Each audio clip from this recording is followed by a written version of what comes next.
Meron pala tayo ditong dalawang buro. Ayan. Smell fishy.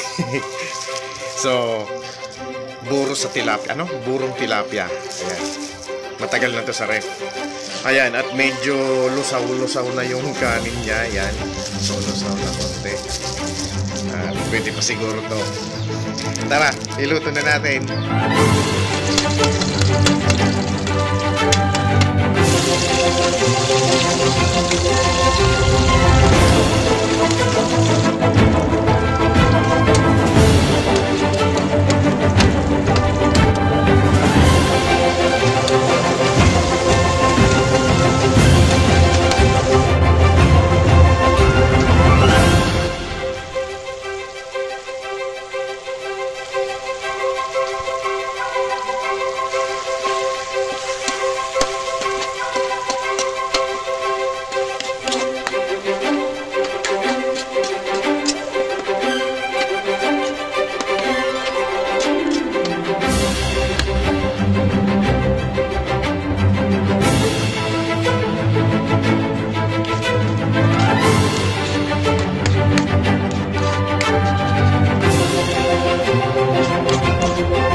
So ayan guys, luto na yung burong tilapia natin.